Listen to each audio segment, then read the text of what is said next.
Olá, bom dia, querido aluno do Centro de Estudos Presbiterianos. Seja bem-vindo a mais uma aula do curso de Hermenêutica. Nós vamos estudar hoje a lição que trata sobre uma breve história da hermenêutica, primeira parte. Nesse processo nós vamos estudar, entender e compreender o que é hermenêutica e o que ela tem feito na vida da igreja ao longo dos tempos, ou a importância que ela tem na vida da igreja ao longo dos séculos. Pois bem, a questão da hermenêutica, no estudo da hermenêutica bíblica, é necessário compreendermos os caminhos percorridos pelos primeiros intérpretes da palavra de Deus para a condição da hermenêutica atual, ou seja, por onde caminharam os primeiros intérpretes para que a hermenêutica chegasse aonde está, no momento que ela está na atual experiência da igreja. E nesse estudo nós observaremos uma breve história da interpretação com vistas à compreensão dos processos hermenêuticos existentes na atualidade, pois somente uma caminhada na história da interpretação poderá nos auxiliar no caminho a seguir para a interpretação segura da palavra de Deus. Então, a nossa aula de hoje vai ser sobre a história da interpretação, uma breve história. Por que eu digo breve? Porque o conteúdo de história da interpretação bíblica é muito extenso, muito extensivo. Em português nós temos pouquíssimas obras que tratam sobre a história da interpretação. Me recordo aqui do livro do Dr. Augusto Nicodemos, que trata sobre história da interpretação, né? A Bíblia e seus intérpretes, uma breve história da interpretação bíblica, um livro bem interessante, bem acessível para que você leia. Um outro livro que aborda isso é o livro do Walter Kaiser e Moisés Silva, a introdução à hermenêutica bíblica. Há um capítulo 12 daquele livro vai tratar de uma breve história também na interpretação bíblica. Há um livro também do Henry Virkler, né? O Virkler, ele vai tratar naquele livro Hermenêutica Avançada. No segundo capítulo daquele livro, ele vai abordar também uma história da interpretação bíblica. Então, são livros que você tem que abordam, não de maneira exaustiva e profunda a história da interpretação, mas são livros que vão nos dar lampejos, direções de como caminhar na interpretação bíblica segura, entender como ela chegou a ser o que ela é hoje. Essa disciplina acadêmica que você está estudando e que você estuda no dia a dia da vida da igreja, ok? Muito bem, vamos seguir aqui a nossa aula. O primeiro ponto que eu quero abordar com vocês é a interpretação do Antigo Testamento. O Antigo Testamento é o primeiro documento da Sagrada Escritura a exigir uma interpretação.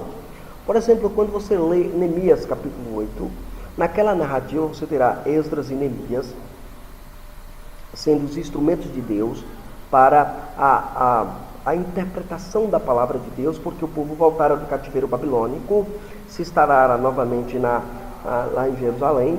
E aí esse povo agora não sabia mais entender o que estava escrito no texto sagrado, porque eles conheciam a língua aramaica, mas agora eles haviam perdido o contato com o hebraico e agora eles só falavam aramaico. E nesse processo de leitura dificultava o seu entendimento do texto sagrado escrito pelo texto hebraico. Ou seja, ainda que o aramaico e o hebraico sejam línguas aparentadas, havia uma dificuldade de interpretação dos textos. E foi necessário, por exemplo, que nesse trecho vemos que o povo que regressara do exílio babilônico não compreendiam o que liam na Bíblia Sagrada. Por isso, Neemias e Esdras providenciaram os targumins, ou os targums, que significa os que explicam o texto, os intérpretes. Então, os primeiros intérpretes começam exatamente a surgir ali naquele contexto, o contexto de um povo que agora tem uma outra língua, fala uma outra língua, tem um outro idioma e agora encontra dificuldade na leitura e interpretação do texto sagrado. Veja bem, e assim temos o primeiro processo interpretativo para a comunidade do pacto. É claro que quando eu falo primeiro processo interpretativo para a comunidade do pacto, eu estou dizendo aqui que não havia interpretação anteriormente. Eu estou falando de um fato específico onde a língua do povo se perde e há uma necessidade premente da interpretação bíblica do texto sagrado. Por exemplo, quando você lê Gênesis 3, você verá o processo interpretativo que Eva faz da palavra do Senhor em acompanhamento com a alusão que a serpente faz a ela de distorcer e de compreender mal a palavra do Senhor pronunciada. Aqui em Neemias 8, você terá exatamente o processo de, eu tenho um texto sagrado, eu vejo o texto sagrado, eu vejo os códices do texto sagrado, mas eu não consigo interpretar o que está sendo dito. É como você que ainda não se aprofundou no hebraico, você pega o texto em hebraico, você fica olhando o texto em hebraico, você vê um bocado de garrancho, e diz, isso aqui é horrível, o texto grego, isso aqui é horrível, não dá para entender. Mas quando você começa a passar pelo processo de ensinamento e pelo processo interpretativo, as coisas vão ficando mais claras à medida que você vai lendo o texto.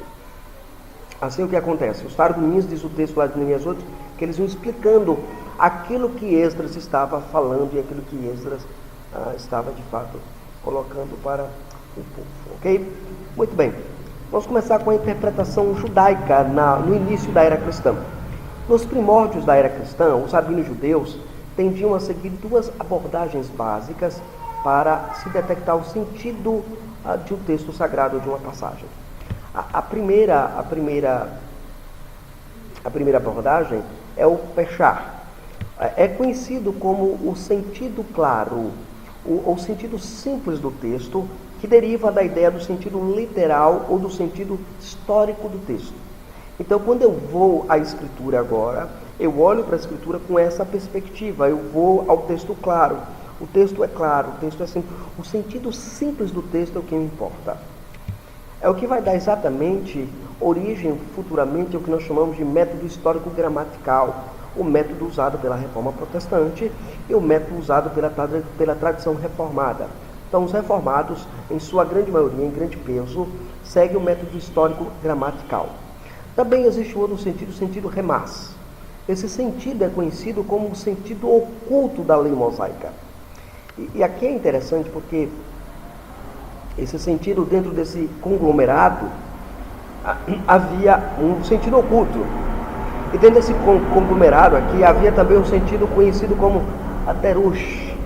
O termo geralmente usado para descrever o processo da exegese.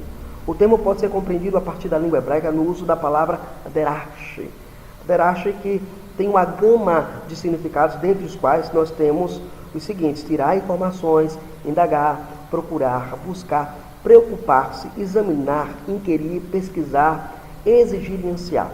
Então, a palavra derush ou darash, de onde vem as suas derivações, significa exatamente isso: buscar, compreender, examinar, ou até mesmo pesquisar, exigir e também ensinar, né? Ansiar e desejar, indagar, tirar informações. É mais usado para o sentido daquilo que você não compreende com precisão no texto, e pelo processo exegético hermenêutico você consegue extrair isso. Esse termo é mais usado para o processo de exegese rabínica, o derush, era usado dessa forma. Segundo, considere também nesse período, o período do Antigo Testamento, interpretação do Antigo Testamento, o período da interpretação rabínica. Na interpretação rabínica, desenvolveu-se grandes coleções de escritos interpretativos que no período cristão passou a ser conhecido como os Mishnah, ou aquilo que é Mishnah, o Gemara e o Talmud. O mais conhecido dentre estes é o Talmud. Para nossos propósitos didáticos, nós iremos apresentar apenas as regras de interpretação do famoso rabino Hallel, né? O Hallel, ele é o principal rabino da tradição massorética, né? E é porque eu digo tradição massorética. Se você não sabe o que é tradição massorética, o que é texto massorético, assista uma aula minha que eu falo sobre o texto hebraico, sobre o texto hebraico, propriamente do texto. Há uma aula que eu tenho sobre esse tema, procurem. No curso de hebraico mesmo, nós temos lá uma explicação da origem da língua hebraica para o nosso entendimento. Muito bem, então esse famoso rabino Hallel, ele vai criar algumas regras de interpretação textual. Vamos começar com a primeira regra de interpretação. Ele vai dizer que a inferência do sentido mais brando para o mais forte é importante. Isso seria basicamente o que fazemos em filosofia dentro do silogismo. Partimos de uma premissa maior, de uma premissa menor, o sentido mais brando, para uma premissa maior, o sentido mais forte. Isso é chamado de silogismo hermenêutico aqui nesse caso. O princípio hermenêutico estabelecido é aquilo que é verdade sobre o menor é igualmente verdade para o sentido maior. Então, aquilo que se aplica ao sentido menor também se aplica ao sentido maior. Um exemplo disso, que é colocado lá por Hillel, é que, levando em consideração que o sábado é mais importante do que os outros dias festivos, aquilo que possa ser restrito no dia de sábado era mais singularmente mais aplicável ao dia de sábado, né? Então, aquilo que era restrito nos outros dias era mais aplicável também no dia de sábado. A nossa confissão de fé, a confissão de fé da Westminster, caminha também nesse princípio quando vai falar sobre o quarto mandamento. Ele vai seguir esse princípio. Aquilo que nos outros dias é permitido, no dia do Senhor é pecaminoso, porque é sair do sentido mais brando para o sentido mais forte ou mais claro, como nós colocamos. Então, essa é a primeira regra. A segunda regra, a regra da analogia de expressões. As ambiguidades de passagens bíblicas eram superadas quando se fazia referência às expressões semelhantes dentro do corpo canônico.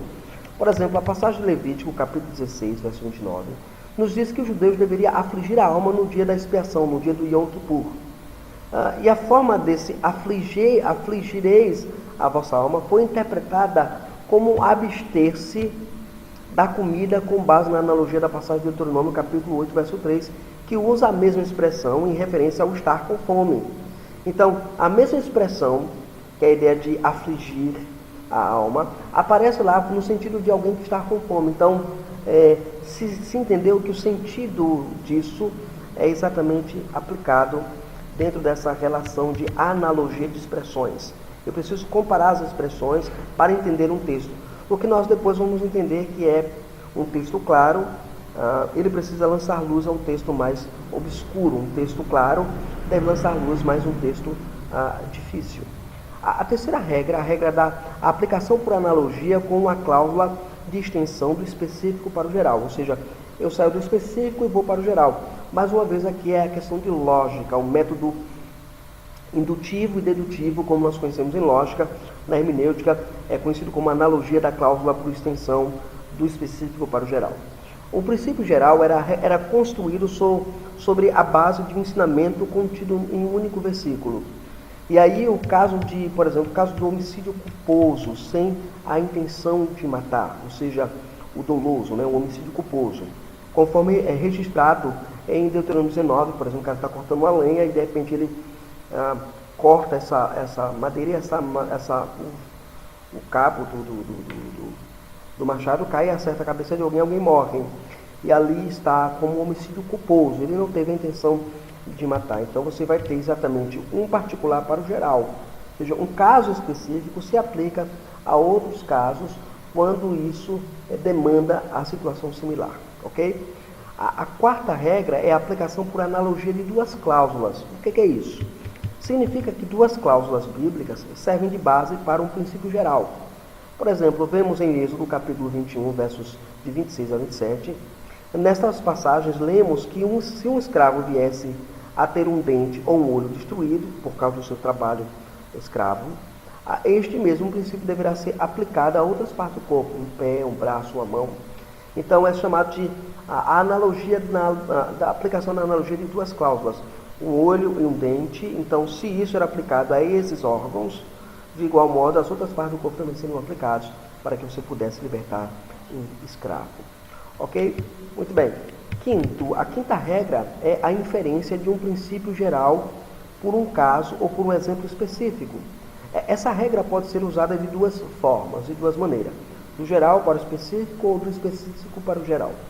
Por exemplo, é dito lá em Êxodo capítulo 22, verso 9, que qualquer coisa pode ser, ali a expressão qualquer coisa que é usada em Êxodo 22, verso 9, pode ser aplicado a qualquer coisa que foi tomada por empréstimo e perdida e que deve ser reembolsada a qualquer coisa. Não é só ovelha, não é só um pingente, não é só a prata, né? É qualquer coisa, por cada expressão qualquer coisa que aparece lá, então você deve restituir qualquer coisa que você perca do outro. Esse era um princípio que era aplicado na interpretação da regra da Escritura. Uma outra interpretação rabínica era a explicação de outras passagens. o uso de outra passagem para explicar a primeira passagem com vistas à elucidação. Acho que essa regra, ela perdura até hoje na tradição protestante, a despeito dela ser uma regra interpretativa rabínica. Por exemplo, se o cordeiro pascual deveria ser abatido caso o dia de Páscoa caísse no sábado, essa é uma pergunta que poderia surgir. E aí Hillel disse, segundo esse princípio de Números 28:10, fala de sacrifícios diários.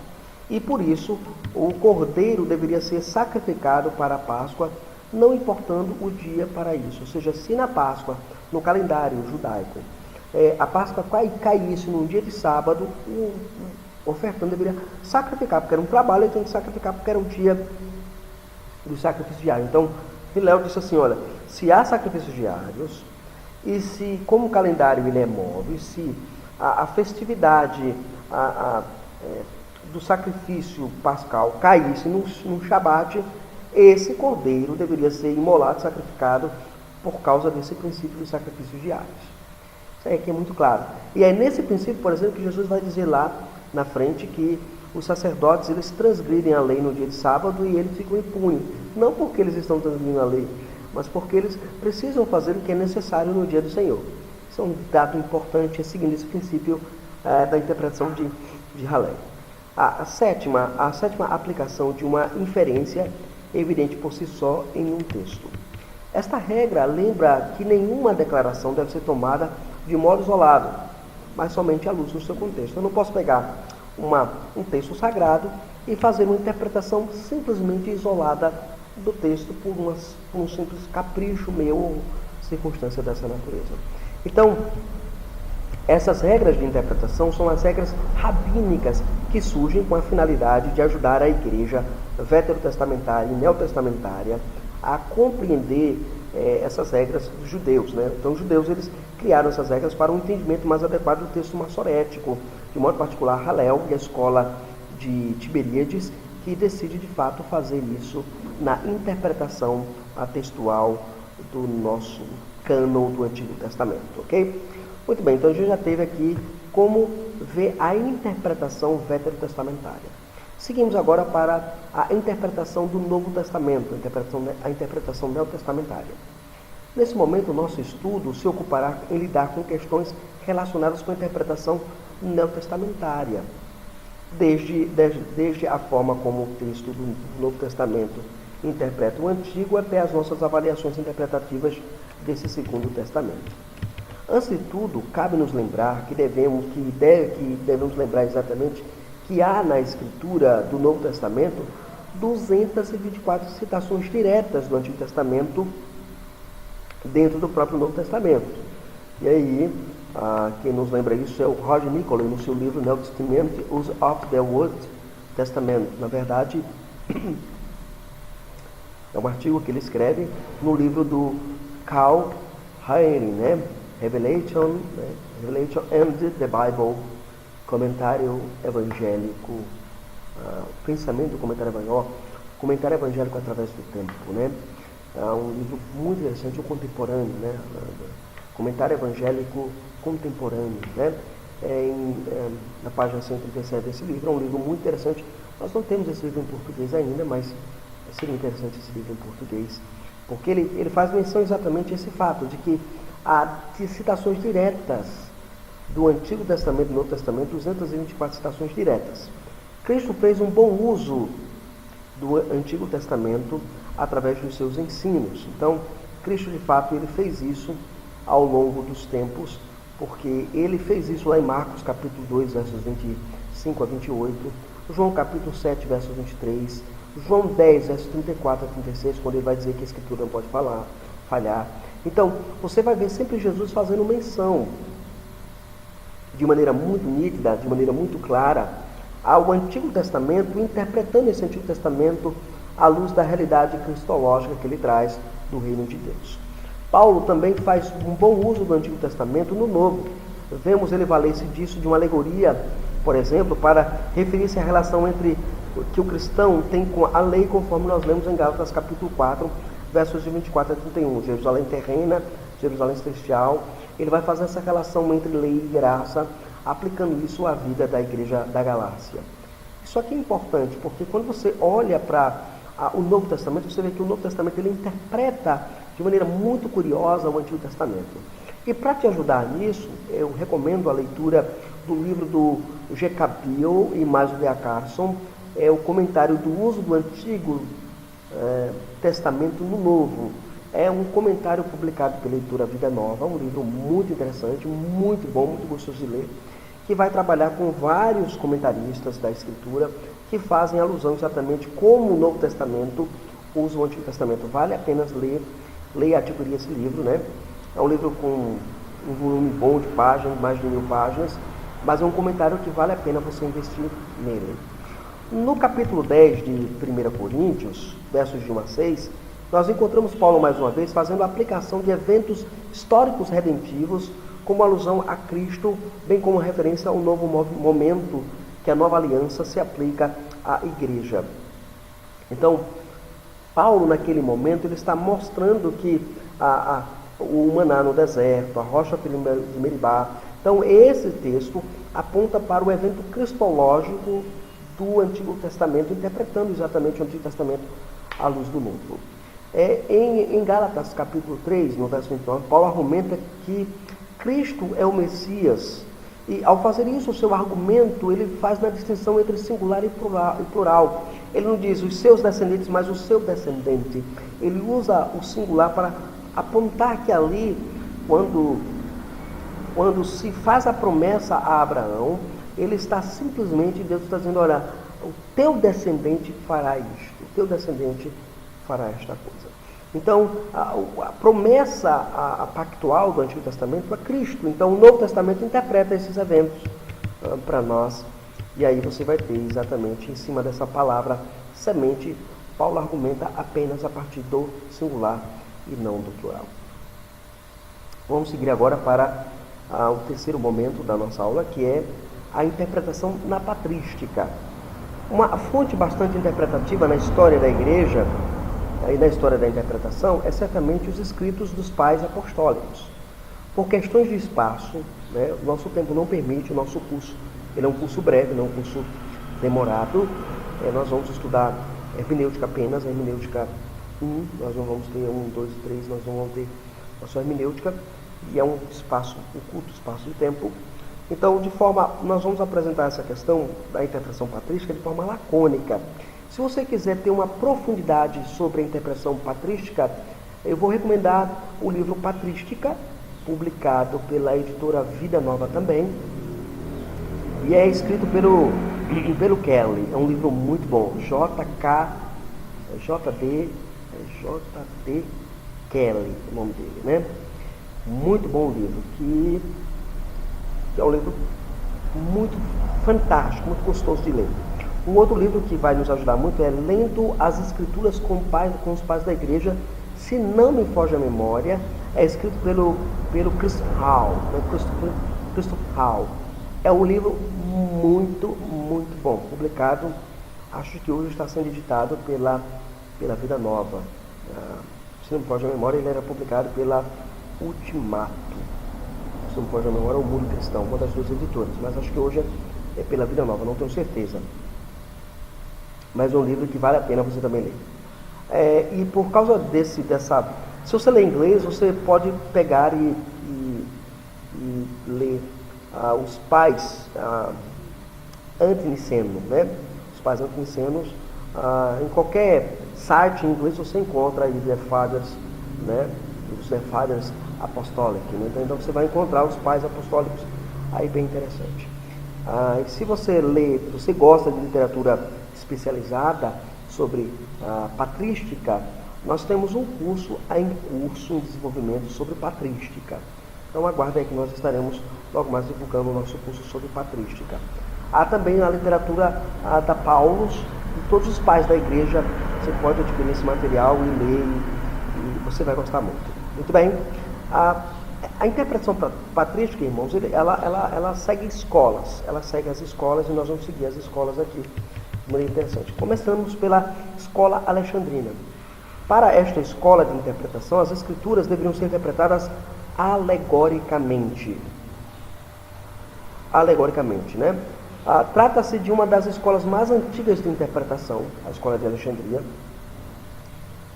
O Paulo Anglada lembra isso no seu livro, a Hermenêutica, Introdução à Hermenêutica Reformada. E o pai dessa escola de interpretação foi Clemente de Alexandria. Quando eu falo pai, eu estou dizendo assim, eu estou dizendo que é o cara que vai desenvolver essa escola futuramente, né? Ele acreditava que as escrituras ocultavam um verdadeiro significado a fim de que fôssemos inquiridores. E também porque não é bom que todos a entendam. É uma ideia meio louca que o Clemente tinha. Vic lembra-nos que Clemente de Alexandria desenvolveu a teoria de que cinco sentidos estão ligados à Escritura Sagrada. Quais são os sentidos? O primeiro é o histórico, depois o doutrinário, depois o profético, o filosófico e, por fim, o místico. Com as mais profundas riquezas disponíveis somente aos que entendessem o sentido mais profundo dos textos. Então, ele entendia que a Escritura ela tinha 5 sentidos e que o sentido mais profundo é o místico ou o alegórico. O princípio da alegorização se difundiu neste período que era quase que impossível um escritor deste tempo não interpretar as Escrituras valendo-se dessa escola, da escola de alegorização do texto, né? Ressaltamos também que o conceito de que a verdade se encontra alegoricamente oculta além da letra e da realidade era algo visível, da letra visível, era algo notório, era dominante nessa escola interpretativa naquele período. Ou seja, o sentido natural e simples da passagem não era considerado como a verdade clara do texto. O cara estudava, como hoje a gente escuta muita gente, rapaz, eu estou estudando a palavra e tem uma coisa de revelação e Deus me deu um sentido mais profundo do texto. Então você vai ter aí um problema muito claro. Vejamos, por exemplo, na interpretação alegórica que é feita, por exemplo, em Gênesis capítulo 22, versos de 1 a 4. Clemente de Alexandria vai interpretar da seguinte forma: quando no terceiro dia Abraão chegou ao lugar que Deus lhe havia indicado, ergueu os olhos e viu o lugar à distância. O primeiro dia é aquele constituído pela visão das coisas boas. Olha, começa a entrar a alegorização. O segundo é o melhor, o desejo da alma. O terceiro, a mente percebe coisas espirituais, sendo os olhos do entendimento abertos pelo Mestre que ressuscitou no terceiro dia. Os 3 dias é, por consequência, a distância que ele percebe o lugar. Porque o reino de Deus é difícil de atingir, o qual Platão chama de reino das ideias, havendo aprendido de Moisés que se tratava de um lugar que continha todas as coisas universalmente. Mas Abraão, corretamente, o vê à distância em virtude de estar ele nos domínios da geração. E ele é imediatamente iniciado pelo anjo. Por esse motivo, diz o apóstolo, porque agora vemos como em espelho, obscuradamente, então veremos face a face, mediante aquelas exclusivas aplicações puras e incorpóreas do intelecto. Veja o absurdo da interpretação. A interpretação alegórica, ela faz isso, ela foge do sentido natural do texto. Ela foge do sentido natural do texto. Isso aí é inadmissível. Eu não posso aceitar que essa corrente interpretativa seja melhor que o sentido claro do texto, né? Entretanto, o maior expoente da escola de interpretação alegórica foi Orígenes.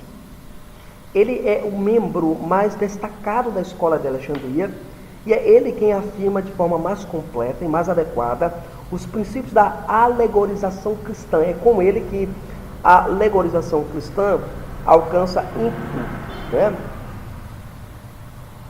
Isso aí você vai ter lá no livro A Short Story of Interpretation of the Bible.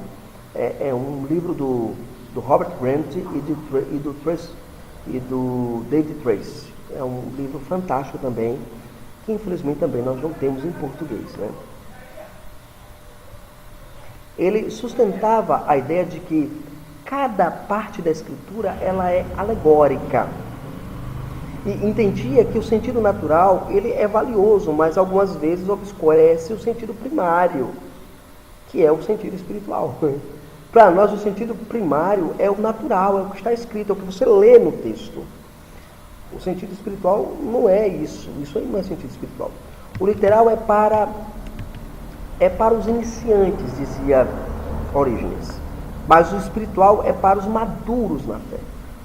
O R. Virkele, na sua obra Hermenêutica Avançada, nos lembra que Orígenes acreditava que, assim como o homem se constitui de 3 partes na mente dele, né, a chamada tricotomia, que a tradição reformada não é tricotomista, né?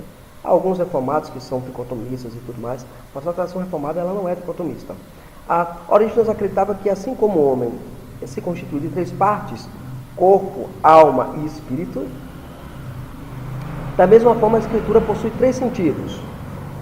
O corpo é o sentido literal, a alma é o sentido moral e o espírito é o sentido alegórico ou místico. Veja que coisa absurda. Na prática, Orígenes tipicamente menosprezou o sentido literal das Escrituras e raramente se referiu ao sentido moral. Ele empregou constantemente a alegoria, uma vez que só ela produzia o verdadeiro conhecimento. Então, quando você vai alegoricamente ao texto, você simplesmente cria uma teoria do conhecimento que você julga ser a teoria verdadeira, e é isso que Orígenes faz a partir da escola de Clemente de Alexandria. Esse sistema interpretativo foi construído sobre a doutrina da correspondência. O que é isso? Onde o elemento natural e físico das Escrituras está presente, o sentido natural e claro, deve sempre ser acompanhado de um elemento ou acontecimento anólogo à realidade espiritual. Então, quando eu vou por analogia de correspondência, é exatamente isso. Aqui a Rocha está falando de... Vamos lá, vamos pegar aqui um exemplo aqui bem interessante. Daniel foi jogar na cova dos leões. Alegoricamente, as pessoas dizem, não, cova dos leões... Por que cova dos leões lá no texto? Para mim é cova dos leões. Para os alegoristas, não. Ali pode ser dificuldade, ser problema. Jesus andou sobre o mar. Jesus está andando sobre o teu problema. Ou Jesus entrou no barco, está no barco. Não se preocupe, porque com Jesus no barco tudo vai bem. Isso é alegorizar o texto. Isso é interpretar mal o texto. Isso é aplicar erradamente o texto. Isso aí é absurdo. Isso tem acontecido constantemente nos púlpitos de nossas igrejas. O que é um absurdo, né? Esse sistema interpretativo vai fazer exatamente isso, essa correspondência. A segunda escola, aí você pergunta, peraí, professor, tem solução para esse problema? Tem. A segunda escola é a escola de Antioquia da Síria. Havia uma escola que fazia oposição ao alegorismo alexandrino, que ficou conhecida como Escola de Antioquia. O verdadeiro fundador dessa escola foi provavelmente Luciano de Samosata. Luciano de Samosata, irmãos, você vai ter, quando a gente começar o curso de crítica textual do Novo Testamento, é um curso que nós já está tudo esquematizado, só falta fazer as videoaulas, mas o curso nós vamos estudar aqui, Luciano de Samosata, ele foi aquele que fez a chamada rescisão de Luciano, que aparece nos aparatos críticos das edições do grego no Novo Testamento. Outros acham que foram o presbítero Diodoro, o fundador da famosa escola. Entretanto, há 2 fundamentais representantes dessa escola de interpretação. Não vou brigar quem foi que fundou, se foi o Paulo de Samosata, ou se for o Luciano de Samosata, Paulo de Samosata, lá é o herege. O Luciano de Samosata ou o Diodoro, não vou entrar nessa discussão, porque os caras ficam aí discutindo e aí não chega a uma conclusão, mas uma coisa importante. Os principais expoentes dessa escola é um cara chamado Teodoro de Mopsuestia e um outro chamado João Crisóstomo, o boca de ouro da igreja, o maior orador que a história da igreja já teve. Vê que ele sumariza para nós a distinção entre 2 escolas de forma bastante conta. Deixa eu lembrar, o João Crisóstomo saiu agora, eu digo recente porque não é tão recente, né? Acho que 2, 3 anos atrás, saiu pela Paulus os sermões no Evangelho de João Crisóstomo. Se você tiver interesse, adquira lá na Paulus, na editora Paulus, esse material vale a pena adquirir. Deixa eu colocar aqui para vocês. O interessante é que esses dois grandes nomes, a igreja precisa conhecer esses dois grandes nomes, né? Foram os principais expoentes da escola antioquiana, né? Então, Virkle sumariza para nós a distinção entre as duas escolas de forma bastante lacônica. Ele vai dizer, por exemplo, que Teodoro de Mopsuestia, que nasceu entre aproximadamente 350 a 428, defendiam com maior zelo o princípio de interpretação histórico-gramatical que nós conhecemos. Isto é, que um texto deve ser interpretado segundo as regras da gramática e os fatos da história. Eles evitavam a exegese dogmática, asseverando que uma interpretação deve ser justificada por um estudo de seu contexto gramático e histórico, e não por um apelo à autoridade, porque é o que vai acontecer posteriormente, você vai ver isso. Criticavam os alegoristas, né, por lançarem dúvidas da historicidade de muita coisa que estava no Antigo Testamento. Porque quando você alegoriza um evento histórico, você está negando a sua historicidade muitas vezes. E transformando aquilo num mito, numa ideia. Tanto é que a alegorização é muito comum do método histórico crítico. Tem gente que não gosta quando eu falo isso, mas é de fato, há muito disso. Essa escola rejeitou a interpretação alegórica também. Ela fez a distinção entre o gênero alegórico e a interpretação alegórica. O que é o gênero alegórico? É o gênero que você vê lá em Gálatas capítulo 4, como nós mencionamos, né? E a interpretação alegórica é você pegar fatos históricos e distorcer numa interpretação cabeluda que você nem sabe por quê, sabe? Também essa escola explicou os textos cristológicos do Antigo Testamento por meio da interpretação tipológica, baseada nos padrões regulares das Escrituras. Ou seja, se no Novo Testamento fazia uma correspondência dos tipos tipológicos, então ali eu tenho uma tipologia. Buscavam a intenção autoral com o sentido natural das Escrituras. O que o autor quis dizer? Né? A intenção autoral sempre é buscada naquela escola como sendo o sentido claro e principal e natural das Escrituras. Ressaltamos que os reformadores da tradição reformada, né, Calvino, Lutero, Conopádio, Zwinglio e outros reformadores, eles seguiram eles se identificaram com essa escola de interpretação, chamada escola de Antioquia, de interpretação que segue desenvolvendo mais à frente o método histórico gramatical. A outra escola é a escola do Ocidente. Essa escola do Ocidente, irmãos, na patrística nós temos também uma escola de interpretação ocidental, que é conhecida como a escola mais eclética. Ela vale-se tanto dos princípios alexandrinos quanto dos princípios antioquianos. Ou seja, aqui a ideia de juntar os dois princípios para ter um método mais eclético. Segundo Walter Kaiser e Moisés Silva, na sua obra sobre Introdução à Hermenêutica, publicada pela Cultura Cristã, vai dizer que a importância dessa escola se dá exatamente porque nela se insere a autoridade da interpretação, da tradição na interpretação bíblica, ou seja, como algo importante a ser considerado. Ou seja, o que a tradição da igreja eclesiástica fala, deve ser aceito agora como regra interpretativa. Os principais representantes dessa escola foram o Hilário, o Santo Ambrósio e especialmente São Jerônimo e Santo Agostinho. Santo Agostinho desenvolveu princípios hermenêuticos importantes em sua obra De Doctrina Christiana, né? Ou da Doutrina Cristã, que já está em português, publicado pela Paulus. Nesta importante obra, ele ressaltou a necessidade de um sentido literal, como sendo a base essencial para o sentido alegórico. Então, eu preciso do sentido literal como base para o alegorismo, né? Segundo o entendimento de Agostinho. Ele mesmo não hesitou em usar o método alegórico de forma livre.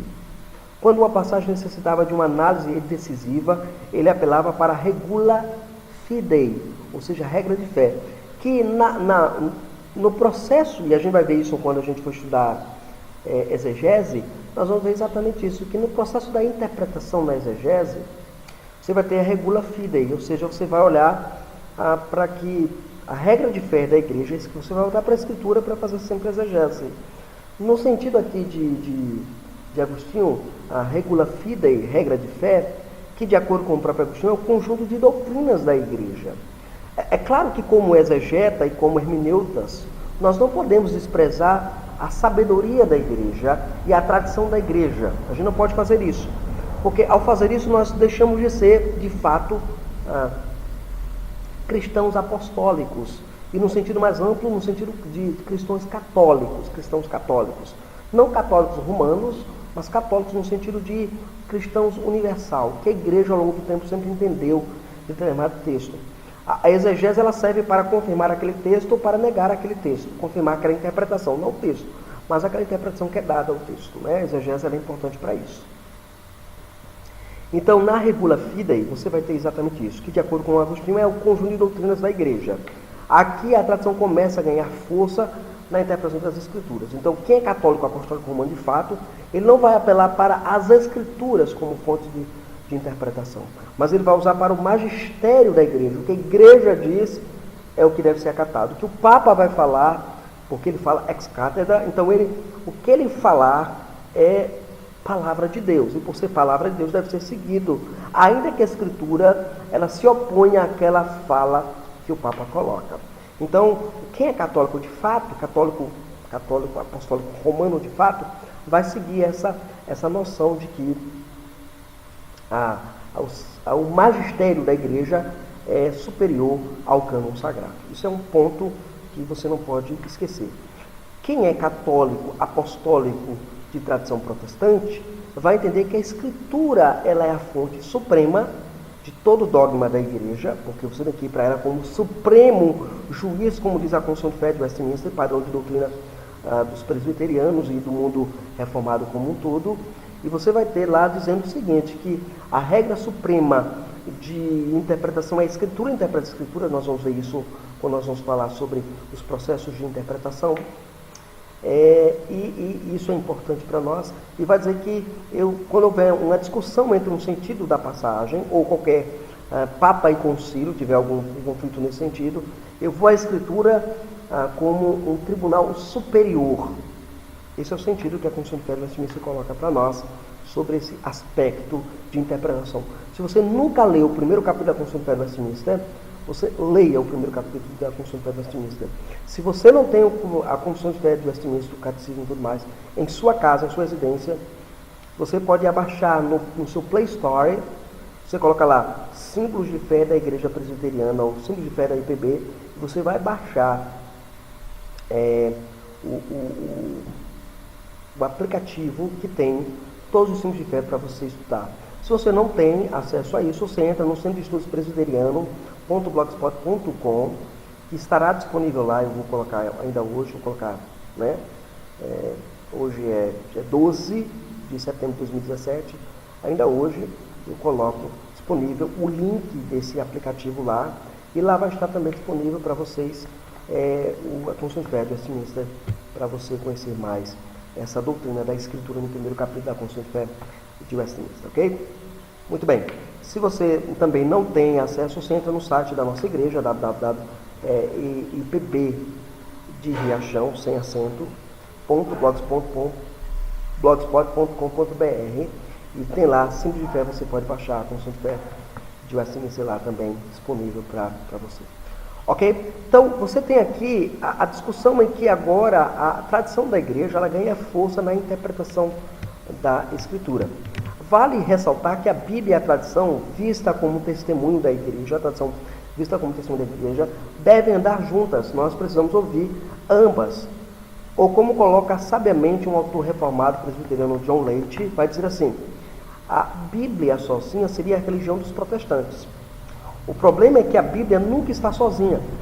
O próprio João Calvino, que falou da autoridade da Bíblia nos termos mais elevados, sempre leu-a e ouviu-a segundo as tradições.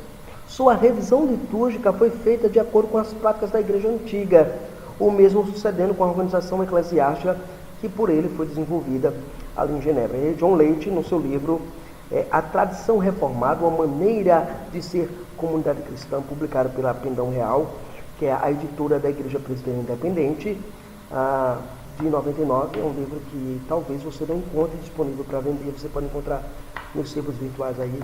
É uma obra que vale a pena ter. Eu lembro que quando eu comecei a fazer mestrado como aluno ouvinte, esse foi um dos livros que foi indicado no curso de mestrado. Agostinho fez com que a tradição se avultuasse sobre as Escrituras de forma a prejudicar a interpretação da mesma. Queremos deixar claro que podemos ler a Bíblia com as tradições. O problema encontra-se quando as tradições estão se opondo à Bíblia. A igreja, ela é sim a coluna e baluarte da verdade, como nós lemos em 1 Coríntios capítulo 3, verso 15. Ela deve defender as Escrituras, ela deve estimar as Escrituras, ela deve proclamar as Escrituras. E vivemos uma época em que a história da igreja, que funciona como testemunho para nós, tem sido muito negligenciada.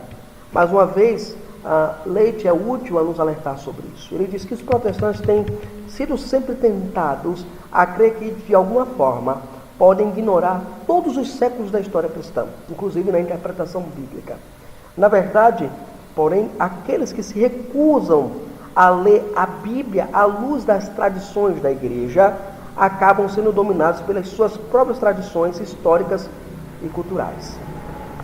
Você acaba sendo refém do tempo. Você acaba sendo refém do seu momento. Você acaba sendo filho da sua época. Então, o nosso curso de hermenêutica aqui não visa tornar você um cristão alienado, de dizer, eu não posso ler uma literatura antiga de interpretação, eu não posso ler Agostinho, eu não posso ler Santo Hilário, eu não posso ler Santo Ambrósio, medo. Não, eu preciso ler porque eles são cristãos que no primeiro século interpretavam adequadamente e às vezes muito melhor do que eu e você fazemos hoje as Escrituras. Ainda que tenha alguns percalços nas suas interpretações, porque depois que se desenvolve